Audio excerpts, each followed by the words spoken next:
지금 여기에 대하여. 소유는 삶을 구속한다. 가진 게 많을수록 삶은 제한된다. 신경 쓸 것이 많아지기 때문이다. 그래서 무엇이 필요한지 알고 필요한 만큼 원하는 것도 지혜다. 하지만 많은 이들은 이런 지혜를 가져보지 못하고 소유에 온 정열을 쏟으면서 살아간다. 삶의 목적이 소유를 위한 것처럼 생각하며 산다. 하지만 갖고 싶은 걸 가진다고 문제는 해결되지 않는다.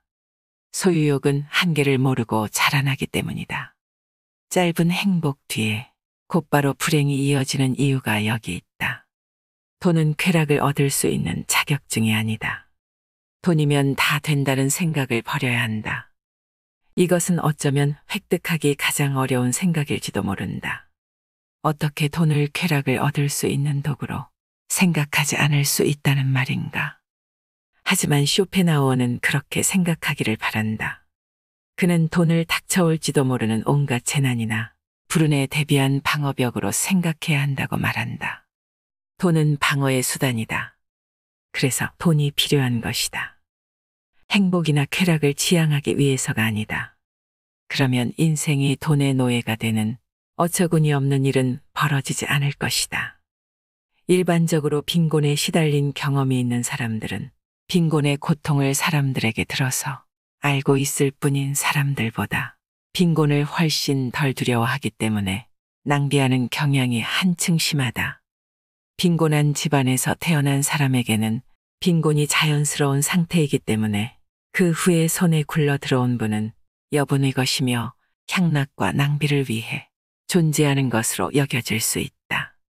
낭비하는 사람들이 쇼펜하우어의 눈에 비친 가난한 사람들의 모습이다. 진정으로 풍족한 사람은 가진 것이 부족해도 삶에서 여유를 느낀다. 자신이 가진 것에 만족을 하며 함부로 써대지 않는다. 낭비는 진정으로 부유한 사람에게는 보이지 않는 경향이다. 죽음에 대하여. 무의미한 삶은 사람을 죽음으로 몰고 간다. 삶에서 일어나는 일에 사사건건 몰두하다 보면 자신을 돌볼 시간을 잃고 만다. 단순한 삶 이상의 것으로 자신을 고양시키지 못하는 자는 나쁜 시기가 오게 되면 쉽게 포기하려고 한다. 일상의 사건을 지나치게 중시하기 때문에 일상의 변화 속에서 자신의 삶을 포기하고 마는 것이다. 삶의 모든 변화에 흔들리는 인생. 그것은 사람을 너무도 피곤하게 만든다. 인간과 동물이 다른 점은 인간은 인식을 할 수 있기 때문이다. 동물은 현재를 살아가지만 인간은 과거와 미래를 인식한다. 자유를 얻은 인간은 이 세상 모든 것으로부터 해방된다. 동물도 구속되어 있는 자연으로부터 자유로워질 수 있다는 뜻이다. 인간은 모든 것으로부터 이탈할 수 있다. 덕과 고행, 현세의 모든 것으로부터도 이탈이 가능하다. 인간의 능력은 자유를 얻을 때 거의 무한의 경지에 달한다. 괴로울 땐 마음의 평정을 유지하는 것을 항상 잊지 말아야 하며 행복할 땐 지나치게 기뻐하지 않도록 해라. 이는 힘들 때 힘들다고 엄살 피우지 말고 잘 나갈 때 겸손하라는 소리다. 가난할 땐 비굴하지 않도록 유의하고 부유할 땐 낭비하지 않도록 주의해야 한다. 비가 오면 비를 즐기고 해가 뜨면 해를 즐기자. 바람이 불면 바람을 느껴보고 낙엽이 떨어지면 그 추락의 아름다움을 만끽하는 것이다. 즐기지 못하는 것이 문제일 뿐이다. 폭포 속의 물방울은 추락 속에서도 정지의 순간을 가질 수 있다. 별로 유익하지 않은 일에 두려움도 희망도 갖지 말라. 행복에 대하여. 우리는 모두가 희극 배우이다. 무대 위에서 우리는 각자 왕과 하인, 고문관 그리고 병사와 장군이 되기도 하지만 이러한 차이는 외면적인 것일 뿐 내면적으로는 모두 고통과 괴로움을 지닌 가련한 희극 배우인 것이다. 핸드폰 안에 수많은 사진은 모두가 웃고 있다. 자신이 잘 나왔다고 생각하는 사진들만 모아놓는다. 그리고 그 사진을 자신이라고 타인에게 보여준다. 모든 사진은 행복해 보인다. 누구도 자신의 못난 얼굴 혹은 자신이 인정하지 않는 각도의 사진을 보여주고 싶어 하지 않는다. 자기 자신은 그런 모습을 인정하고 있지 않는 것이다. 하지만 어디선가 치유의 소리가 들려오면 모두들 그곳으로 얼굴을 돌린다. 자신이 병들어 있어 치유가 필요하다는 것을 스스로 인정하면서 살아가는 것이다. 그래서 웃긴 세계가 아닐 수 없다. 이 웃긴 세상에서 살아가는 사람들은 모두 희극 배우인 셈이다. 행복의 징표는 웃음이다. 행복해지고 싶으면 마음속에는 명랑함을 지녀야 한다. 이 명랑함은 여성의 쾌활함과는 다르다. 명랑함은 의존적이지 않으며 진정한 행복을 드러내주는 외적 표현이다. 명랑함이 없는 삶은 무거운 짐으로 다가온다. 삶을 가볍게 해주는 것은 바로 명랑함이다. 행복은 내적 요인으로 결정되는데 그 내적 요인 중 가장 중요한 것이 명랑함이다. 명랑한 사람들에게는 항상 명랑할 만한 원인이 있다. 그 원인은 그가 명랑하다는 것이다. 명랑한 마음이라는 제보는 어떤 제보로도 대신할 수가 없기에 이에 필적할 것이 없다.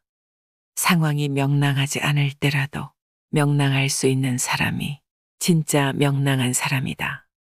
명랑함의 정도가 곧 그의 행복의 정도가 된다. 많이 웃는 자가 진정으로 행복하고 많이 우는 자가 불행하다. 지극히 당연한 소리인데도 우리는 이 사실을 묵과하고 살아간다. 우울한 인간은 10가지 계획 중에서 9가지가 성공해도 9의 성공을 기뻐하지 않고 하나의 실패에만 화를 내지만 명랑한 인간은 10가지 계획 중 1가지만 성공하고 9개는 실패해도 1가지 성공으로 마음을 달래어 명랑한 기분이 된다. 그런데 우울한 인간들, 즉 항상 사소한 일을 걱정하는 사람들은 쾌활하고 무사태평한 성격의 사람들에 비해 상상 이상의 재난이나 고뇌를 많이 경험하지만 현실적인 재난이나 고뇌를 겪는 일은 오히려 적다. 앞서 말한 우울한 인간과 모든 일을 비관적으로 보고 항상 최악의 상황을 고려하여 적당한 대비책을 강구하는 인간은 다르다. 부정적인 생각을 하면서도 적당한 대비책을 강구하는 인간은 예기치 않은 변화에 잘 대응할 수 있다. 세상을 비관적으로 바라보는 시선과 세상을 우울하게 바라보는 시선은 엄연한 차이가 있기 때문에 이 차이를 잘 이해하고 인식해야 염세주의에 대한 오해를 하지 않을 수 있다. 쇼펜하우어는 칭찬을 듣고 기뻐하는 것을 참으로 이해할 수 없는 일로 간주한다. 본질적인 행복은 남의 칭찬으로 실현되는 것이 아니다. 진정한 자유인은 남의 칭찬 따위에는 영향을 받지 않는다. 칭찬은 오히려 구속이며 자유는 모든 구속을 지향한다. 행복은 칭찬을 들으려는 마음을 버릴 때 비로소 가능해진다. 행복의 본질적인 요소인 마음의 안정과 독립에 대해서는 다른 사람들이 어떻게 생각할까 하는 생각은 이익이 되기보다는 독이 된다. 그러므로 사물의 참된 가치가 무엇인지 숙고하여 올바르게 평가함으로써 다른 사람들의 견해에 대해 지나치게 민감한 반응을 억제해야 한다. 행복의 본질적인 요소인 마음의 안정과 독립은 남의 시선으로부터 해방될 때 가능한 것이다. 남의 시선을 의식하는 순간 타인의 의견에 마음이 흐려진다. 남의 말을 많이 들을수록 자신이 하고자 하는 말을 잊게 된다. 결국에는 자신이 무엇을 원하는지도 모르고 살아가게 된다. 남들이 하는 대로 따라가다 보면 자신이 원하는 삶은 살 수 없다. 그런 삶은 독립과는 거리가 멀다. 스스로 생각하고 혼자서 결정하는 독립된 삶은 진정한 자유인에게만 주어지는 선물과도 같다. 다른 사람들은 어떻게 생각할까 하는 고민은 행복한 삶을 위해 버려야 할 생각이다. 그런 생각은 자기 자신에 대한 성찰을 빼앗아간다. 그런 생각을 할수록 자기 고유의 가치관은 사라지고 만다. 자기 존재에 대한 의미와 가치 가치를 잃고 만다. 다른 사람들의 생각으로 채운내면은 출구 없는 미궁과 같다. 마음속에 그런 미궁을 만드는 것은 자기 탓이다. 칸트의 말을 빌리면 미성숙한 인간이다. 고통에 대하여 인간은 어느 누구와도 친구나 애인과도 완전히 융합할 수 없으며 오직 자기 자신과만 완전히 융합할 수 있다. 개성과 성품의 차이로 인해 필연적으로 부조화가 일어나기 때문이다. 따라서 마음의 근본적인 참된 평화, 즉 건강 못지않게 소중한 마음의 평정은 오직 고독 속에서만 가능하다. 젊은 시절부터 고독만이 참된 행복과 마음의 평화를 가져다 준다는 사실을 이해하고 고독을 사랑하는 것을 배우는 것이 무엇보다 중요한 일이다. 사람은 다 제각각이다. 그래서 불편하다. 개성과 성품의 차이로 인해 필연적으로 부조화가 일어나기 때문이다. 그렇다고 사람을 문제 삼을 수는 없다. 상대방의 의견을 존중해 주는 것도 중요하다. 남을 가르치려는 마음과 자세로는 불가능하다. 우리는 자신이 무엇을 잘못하고 있는지도 모르면서 그런 실수를 저지르고 있을 때가 많다. 완전한 융합을 이루지 못하면 괴롭다. 그리움으로 에너지를 소모시킨다. 늘 동경하는 마음으로 허공을 응시한다. 그 대상이 돈이 될 수도 있고 연인도 될 수 있다. 성적도 될 수 있고 취직도 될 수 있다. 시선은 늘 밖으로 향해 있다. 고통은 늘 외부의 것과 연결되어 있다. 마음의 근본적인 참된 평화, 즉 소중한 마음의 평정은 오직 고독 속에서만 가능하다. 쇼펜하우어는 오직 자신만을 의지하고 자신이 만물의 척도임을 깨닫는 자가 되기를 염원한다. 자기 자신이 되어 내부의 모든 것을 간직한 자야말로 가장 행복한 사람이다. 고독한 삶을 살아야 하는 이유는 고독이 행복을 지향하기 때문이다. 고독을 위해서는 혼자서도 흔들림이 없는 존재가 되어야 한다. 내부에 지닌 것이 많을수록 다른 사람에게 의지할 것이 적은 법이다. 행복은 즐거움과 향락으로 측정되는 것이 아니다. 돈이 많고 가진 게 많으면 즐거움과 향락을 누릴 기회도 많다. 하지만 그 사람이 곧 행복한 사람인가 하는 것은 다른 문제이다. 가진 게 많은 사람이 오히려 수많은 고뇌로부터 자유로울 수 없다. 이런 관점에서 쇼펜하우어는 에피쿠로스의 다음과 같은 말을 인용하기도 했다. 인간의 행복은 외적인 원인보다는 내적인 원인에 의해 훨씬 크게 좌우된다. 행복은 가진 것에 의해 결정되기보다는 마음가짐에 의해 결정된다. 그래서 건강한 거지는 병든 왕보다 행복할 수 있다. 절교한 친구하고는 화해하지 말아라.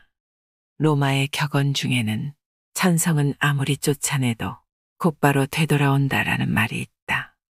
인간이 태어날 때 갖고 나온 고유한 성격과 개성은 절대로 바뀌지 않는다. 3살 버릇이 80까지 가는 것이 아니라 태어날 때 성격을 무덤까지 갖고 가는 것이다. 인간은 자신의 고유한 본성을 결코 잊지 못하는 법이다. 인간의 행동은 이처럼 내재적인 본능의 지배를 받는 것이므로 똑같은 상황에서 똑같은 행동을 되풀이한다. 따라서 어떤 이유로든 한 번 절교한 친구와 화해하는 것은 잘못이다. 그 친구는 훗날 똑같은 상황에서 똑같은 본능을 되풀이하기 때문이다. 그때가 돼서 그럴 줄 몰랐다고 말하거나 배신자라고 비난해봐야 소용없다. 한 번 잘못을 저질러 해고한 하인을 불러들이는 것도 잘못이다. 사람은 일단 이해관계가 바뀌면 태도가 달라진다. 따라서 그 사람의 성격이 파악되면 그런 줄 알고 그를 대할 필요가 있다. 그리고 그를 받아들이는 경우에는 그와 헤어졌던 이유와 함께 받아들인다는 것을 명심해야 한다. 광물학자가 광물의 표본 자료를 가지고 물질의 특성을 표기해 주는 것처럼 앞으로 우리는 사람을 대할 때 우리가 관계를 맺고 있는 이웃 사람들의 성격적 특성을 마치 광물의 본래 특성처럼 분류해 둘 필요가 있다. 그 이유는 사람의 성격은 변하지 않기 때문이다. 남의 잘못을 고치는 일은 거의 불가능한 일이다. 남의 생각이나 의견을 반박해서는 안 된다. 남의 불합리한 생각과 허망에서 벗어나게 하려는 것은 비록 구약성서에 나오는 인물처럼 900세까지 살아도 그 목적을 달성할 수 없을 것이다. 또한 남과 얘기할 때는 아무리 호의적으로 말한다 해도 상대방의 잘못을 비난해서는 안 된다. 남의 감정을 사기는 쉽지만 그의 잘못을 시정하기는 매우 어렵기 때문이다. 만일 누군가가 차마 귀로는 들을 수 없고 전혀 이치에 닿지 않는 말을 하더라도 개입할 필요가 없다. 단지 그가 서투른 연극을 하고 있다는 것을 알고 있으면 된다. 이 세상에서 진리나 교훈을 전하려는 사람이 혹시 자기의 임무를 완수했다면 그것은 행운에 속하지만 대부분의 사람들은 그 과정에서 오해와 부대접을 받거나 아니면 저항과 학대에 시달릴 수밖에 없다. 그러므로 자신의 의견을 남에게 납득시키려면 열을 올리지 말고 냉정하게 설득을 해야 한다. 자기 의견을 말하면서 열을 올리며 말하는 사람이 하는 말은 지성에서 나온 판단이 아니다. 그가 하는 말은 자신의 의견을 관철하려는 의지에서 나온 것이라고 생각하기 때문에 상대방은 더욱 납득하려고 들지 않을 것이다. 비밀을 고백하면 비밀의 노예가 된다. 개인적인 비밀은 깊이 숨겨두어야 한다. 아무리 친한 친구에게도 객관적인 자기 모습만 보여주는 것이 좋다. 주관적인 입장에서는 친구도 역시 남이기 때문이다. 만일 우리가 친한 친구라고 해서 모든 비밀을 말해버리면 나중에 뜻하지 않은 피해를 받을 우려가 있다. 옛부터 과묵함을 처세술의 근본으로 삼은 것은 그 때문이다. 아라비아의 격언을 보면 생활의 지혜가 담겨 있다. 적에게 알려서 안 될 일은 친구에게도 알리지 말라. 비밀을 지키면 비밀의 주인이 되지만 비밀을 고백하면 비밀의 노예가 된다. 그리고 평화의 열매는 침묵의 나무에서 열리는 법이다. 후회는 자신을 고문하는 짓이다. 조심해서 말 위에 안장을 얹어 놓아라. 그 다음에는 대담하게 말을 몰아라라는 말은 괴테의 격언집에 나온다. 일단 일을 시작하고 최선을 다한 후에 실패를 하면 그 다음은 깨끗이 잊어야 한다. 사람의 일이란 우연과 착오가 늘 곁에 따라다닌다. 우리는 불행한 일을 당하거나 자기가 하는 일이 좌절되면 이렇게 될 줄 몰랐다거나 그렇게 하지 않았더라면 이 정도까지 되지는 않았을 텐데 하고 후회를 한다. 그러나 그런 후회는 자신을 스스로 고문하는 짓이다. 그런 경우에는 이스라엘의 다비드 왕을 본받아야 한다. 다비드 왕은 어린 왕자가 병들어 누워 있을 때 야훼에게 낫게 해달라고 간절히 기도를 드렸지만 왕자가 죽자 다비드 왕은 몸을 일으킨 후에 기분을 전환하여 조금도 회한에 잠기는 일이 없었다. 그러나 성격상 체념할 수 없는 사람이라면 자신의 이성에 호소하여 우리들의 인생이란 숙명적으로 피할 수 없는 운명이 있다는 것을 인정해야 한다. 질투는 부도덕과 불행의 가시를 품고 있다. 질투는 인간의 자연스러운 본능 가운데 하나이지만 부도덕과 불행의 가시를 품고 있다. 그래서 옛부터 질투는 우리들의 행복을 가로막는 적이자 죄악으로 간주되어 왔다. 우리는 가능한 한 질투라는 본능을 우리 인격에서 잡초처럼 뿌리 뽑아야 한다. 세네카는 자신의 소유에 만족하고 이를 즐기려면 남들과 비교하지 말라고 했으며 자기보다 더 잘 살고 더 많이 가진 자를 부러워하고 배 아파하는 사람은 결코 행복할 수 없다고 말하면서 행복하려면 자기보다 못한 자가 얼마나 많은가를 생각하라고 충고했다. 우리는 항상 위보다 아래를 보고 살아야 하며 자기보다 행복하다고 여기는 사람이 보기에만 그런 것인지 아니면 실제로는 불행을 감추고 사는지도 의심해야 한다. 사람이 자신을 위로하는 가장 빠른 방법은 자기보다 불행한 사람을 보는 것이다. 단조로움과 단순함이 행복에 이르는 길이다. 우리를 행복하게 하는 것은 아주 작고 사소한 일을 잘하는 데 있다. 사소하고 작은 일이란 무엇인가? 아무도 만나지 않고 혼자 책을 읽거나 음악을 듣거나 명상을 즐기고 혹은 마당을 쓸고 꽃을 바라보는 일 같은 것을 말할 수 있다. 일상의 평범한 일 그 자체를 말한다. 우리는 넓은 곳을 바라보기보다 좁은 시야로 바라볼수록 또 행동 범위가 넓은 것보다 좁을수록 더욱 행복을 누릴 수 있다. 세상을 넓게 보면 욕망이 커진다. 시야와 행동 반경이 넓어질수록 욕구가 더욱 발생하고 욕구가 생기면 그것을 이루려는 걱정과 불안이 증가된다. 사람을 많이 만날수록 친구가 많을수록 좋아하는 사람이 많을수록 소망과 욕구의 접촉 범위가 커지면서 불행을 자초할 수 있는 기회와 환경이 커진다. 행복해지기 위해서는 의지와 마음의 동요를 적게 해야 한다. 괴로움은 적극적인 마음에서 비롯되고 행복은 소극적인 마음에서 나온다. 마음의 안정과 고요와 평온함은 야망과 부산스럽고 시끄럽고 그리고 바쁜 것으로부터 오는 불행보다 훨씬 낫다. 우리는 성취 뒤에 오는 절망과 허물을 이미 알고 있기 때문에 이런 전제가 가능한 것이다. 작가와 화가 그리고 음악가들이 예술 작품을 창작하면서 행복을 묘사할 때 전원적이고 목가적인 자연 풍경과 고요함과 아름다움을 그리는 것을 보면 인간의 행복이 어디서 오는 것인지 잘 알 수 있다. 그들은 행복을 묘사할 때 늘 한적한 시골과 자연 풍경과 외로움과 고요함을 찬미하고 있지 않은가.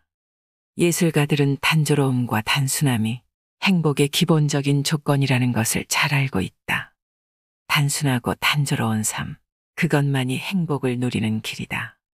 결국 인간의 행복과 불행은 마음먹기에 달렸지만 단순하고 단조로움을 견딜 수 있는 사람은 지적인 생활을 감당할 수 있는 정신적 소양을 갖추어야 한다. 그래야만 권태라는 그늘에서 벗어날 수 있다. 슬픔의 눈물을 흘려본 사람이 기쁨의 눈물도 흘릴 수 있다. 인간은 고통을 느끼지만 고통이 없다는 것은 느끼지 못한다. 또 걱정은 하지만 걱정이 없다는 것은 못 느낀다. 두려움은 느끼지만 안전은 못 느끼며 갈증이나 욕망, 희망은 느끼지만 그것을 손에 쥐게 되면 금세 흥미를 잃는다. 심한 갈증으로 허겁지겁 물을 마신 후에 남은 물은 버리는 것처럼 욕망도 충족되면 손에서 놓는다. 인생에서 중요한 세 가지 선이라고 할 수 있는 건강과 젊음과 자유조차도 그것을 누리고 있는 동안에는 전혀 느낄 수 없다. 아프지 않은데 병원에 가는 사람이 어디 있으며 젊음은 너무 당연한 얘기고 자유로울 때는 자유 그 자체가 없다. 그러나 경범죄로 파출소 철창에 들어가는 순간 자유가 얼마나 소중한가를 즉시 느끼게 된다. 인간은 행복할 때는 자신이 행복하다는 것을 느끼지 못하지만 불행해져야만 그때가 행복했다는 것을 깨닫는다. 그렇다면 내게 현재의 행복이란 없고 행복은 과거의 기억으로만 존재한다는 얘기다. 향락과 쾌락에 대한 실감도 그것이 강할수록 감퇴되며 습관이 되면 없는 것과 똑같아진다. 그러다가 쾌락의 습관조차 끝나면 괴로움만 남게 된다. 권태는 시간을 느리게 만들고 쾌락은 시간 관념조차 없애버린다. 그렇다면 우리는 이런 결론에 도달할 수가 있다. 물이 나를 살리고 있다는 것을 깨닫기 위해서는 극단의 갈증이 필요한 것처럼 고통스러운 병고는 건강의 중요성을 깨닫게 해주고 늙었다는 것은 젊음의 소중함을 일깨워주고 극단의 구속은 자유의 소중함을 알려준다는 것이다.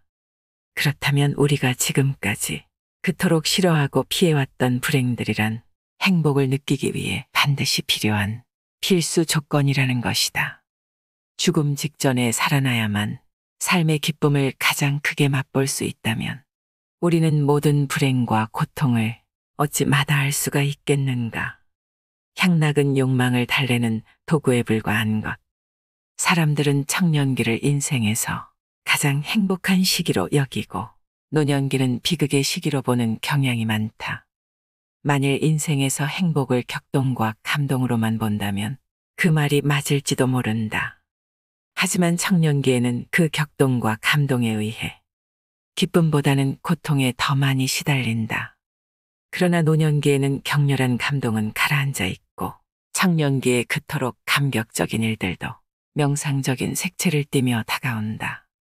그 이유는 노년기에는 인식이 자유롭기 때문이다. 인식 그 자체에는 고통이 없다.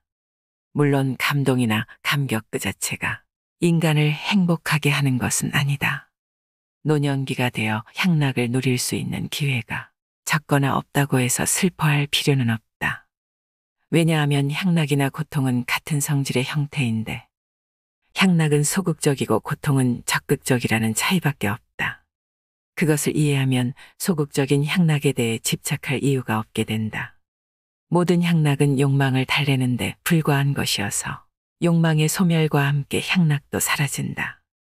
그것은 마치 식사 후에는 식욕이 없어지는 것이나 깊은 잠에서 깨어나면 더 이상 졸음이 오지 않는 이치와 같아서 향락의 기회가 없다고 해서 탄식할 이유는 없는 것이다. 철학자 플라톤이 늙으면 지금까지 우리를 끝없이 괴롭게 하던 성욕으로부터 자유로워졌다는 것만으로도 행복해질 수가 있다고 쓴 것은 당연한 말이다. 젊은 시절 성욕으로 인한 참을 수 없는 충동과 격정, 그리고 무서운 광기 등 저항마적 사념의 유혹으로부터 벗어나 완전히 이성을 회복할 수 있게 된다는 것은 행복한 일이다. 물론 청년기에는 그런 폭풍 같은 긴장의 시간들이며 우울함이나 피해가 깃들어 있어야 하고 노년기에는 평온하고 쾌활한 기분이 있어야 한다. 그 이유는 청년기에는 악마의 지배 밑에서 강제 노동을 감수해야 하므로 자유로운 시간이 쉽게 허락되지 않지만 성욕이 소멸된 후에는 생명의 핵이 소진되고 인간은 껍질만 남은 인형처럼 되어 있기 때문인지도 모른다. 잘 살기는 바라지도 않는다. 그저 아프지 않기만 바라는 것이다. 우리는 생애의 초반이나 전반부에는 누구나 그렇듯이 행복에 대한 큰 갈망과 희망과 포부로 가득 차 있다. 그러나 생애의 후반부에 접어들면 다소 사람마다 차이가 있겠지만 우리가 그처럼 갈망하던 사랑과 행복 그리고 야망이 한낱 망상이 산물에 불과하다는 것을 깨닫는다. 생애 후반부에서도 아직 그것을 깨닫지 못했다면 그는 여전히 생애 전반부에 살고 있거나 아니면 바보다. 따라서 지혜로운 사람은 강렬한 쾌락보다는 다만 고통이 없기를 바랄 뿐이며 우리가 흔히 주위에서 보아온 재난이나 불행을 피할 수만 있다면 다행이라는 생각을 하게 된다. 잘 살기는 바라지도 않아. 아프지 않고 살 수만 있으면 좋겠어. 당신의 입에서 그런 말이 나왔다면 당신은 이미 생애 후반부에 살고 있는 셈이다.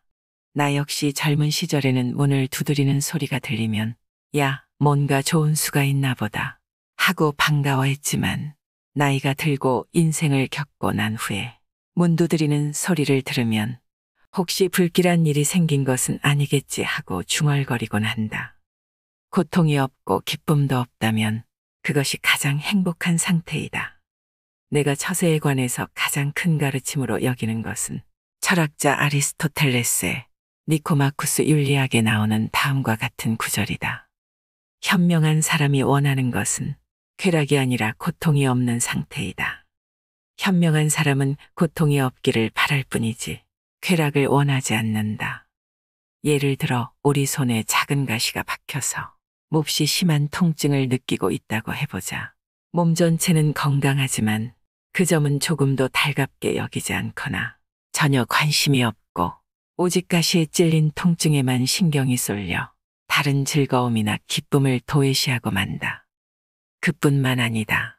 우리는 사업이 순조로운 편인데도 어느 한 가지 일이 뜻대로 안 되어 불만이 생기면 다른 일은 염두에 두지도 않는다.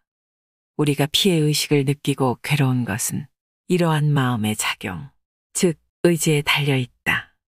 이렇게 의지의 작용은 적극적이고 직접적이다.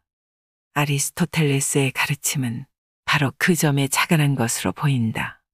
우리는 쾌락과 안위를 목적으로 삼아서는 안 되며 단지 고통이 없는 평온함을 추구해야 한다. 만일 이런 처세 방법이 잘못이라면 우리는 프랑스의 작가 볼테르의 명언 행복은 한 조각의 꿈이며 고통만이 실제이다라는 말도 거짓이 되고 만다. 우리가 행복하게 산다는 것은 가능한 한 괴롭지 않게 간신히 견디면서 산다는 뜻이다. 인생은 쾌락을 누리기 위해서 사는 것이 아니라 괴로움을 어떻게 잘 견디는가를 수련하기 위해서 산다고 볼 수 있다. 그렇다면 행복도 마땅히 큰 기쁨과 쾌락을 누린 사람의 몫이 아니라 괴로움을 잘 견뎌낸 사람의 몫이 될 수밖에 없다. 만일 우리가 기쁨과 쾌락을 행복의 목표로 삼는다면 우리는 늘 자기 자신에 대한 불만과 이웃에 대한 시기와 질투로 더 큰 고통에 사로잡힐 것이다. 만일 현재 고통도 없고 권태도 없는 상태라면 당신은 지금 행복한 상태에 있다고 말할 수 있다. 그렇다면 결국 우리는 살아가면서 쾌락과 기쁨을 얻으려 노력하지 말고 될 수 있는 한 괴로움만 없도록 노력해야 한다. 하지만 대부분의 사람들은 그렇게 하지 못하기 때문에 더욱 불행해지는 것이다. 지식은 지혜로 거듭나야 합니다. 지식은 통찰력이 씨앗입니다. 그 씨앗이 풍부할수록 우리가 수확할 수 있는 것들도 풍부하겠지요. 지혜로운 사람이 세상을 바라볼 때는 모든 것이 분명합니다. 그래서 삶에 대한 지혜가 쌓여야 합니다. 삶의 매 순간이 소중한 순간으로 인식될 때 우리는 삶의 질서와 규칙을 발견할 수 있을 것입니다. 삶의 무게에 짓눌려 사는 사람들은 삶을 이해하지 못한다고 합니다. 우리가 찰나의 기쁨을 얻기 위해 긴 고통을 감내하는 것이 행복을 위한 행동일까요? 아니면 고통을 느끼지 않기 위해서 기쁨을 포기하는 것이 행복을 위한 행동일까요? 그래서 쇼펜하우어는 인생을 고통과 권태 사이를 오가는 시계추라고 통찰했습니다. 우리가 살아가면서 느끼는 대부분의 불만은 가지고 싶은 것을 가질 수 없고 해보고 싶은 것을 할 수 없는 욕망의 좌절에서 비롯됩니다. 시계추를 움직이는 힘은 욕망이기에 고통과 권태를 벗어나기 위해서는 욕망을 버려야 합니다. 불교에서는 이것을 열반의 경지에 오른다고 표현하죠. 우리는 충족될 리 없는 심원한 갈망에서 도망치지 않고 존재의 공허를 마주해야 합니다. 그래야 시계추의 굴레에서 잠시라도 우리를 해방시킬 것입니다. 이상으로 인생의 품격이었습니다. 하루하루 당신의 품격이 더 빛나길 바랍니다.